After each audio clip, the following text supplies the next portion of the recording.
नहीं द्रौपदी, मैं न पांडवों का पक्षपाती हूं और ना ही तुम्हारा विरोधी।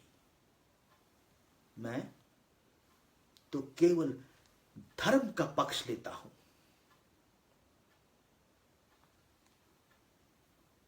अब भी समझो इस सत्य को कि यह युद्ध ना ही पांडवों के हारे हुए राजपाट को वापस लेने के लिए हो रहा है और ना ही तुम्हारे अपमान का बदला लेने के लिए हुआ है।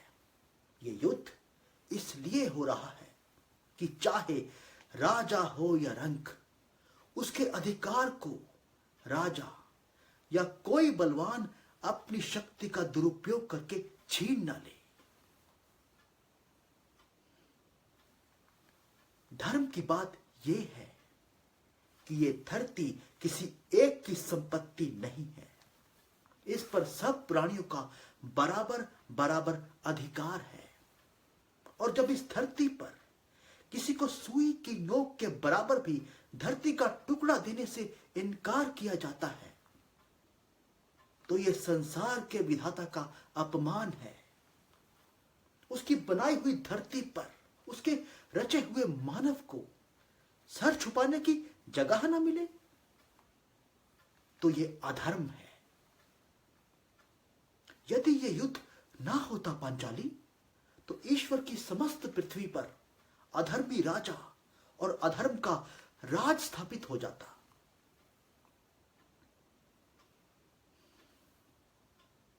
हां द्रौपदी, इसीलिए कहता हूं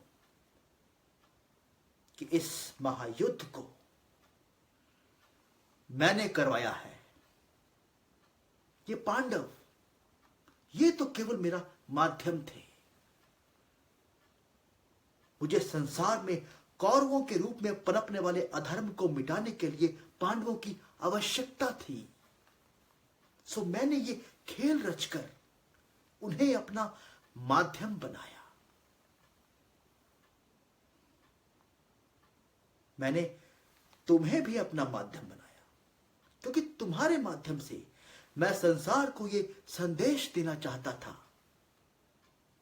कि पत्नी पति का अभिमान होती है, अहंकार होती है, घर की मर्यादा और कुल की लाज होती है, जिसका अपमान करना महापाप होता है और उसे अपमानित करने वाले का विनाश करना धर्म होता है। और मैंने तुम्हारे माध्यम से यही सिद्ध किया है। याद रखो द्रौपदी, आने वाले युगों युगों तक समस्त मानव जाति द्यूत सभा में हुई पांडवों की भूल और तुम्हारे अपमान से शिक्षा लेते रहेंगे और कभी भी धर्म की राह से नहीं भटकेंगे।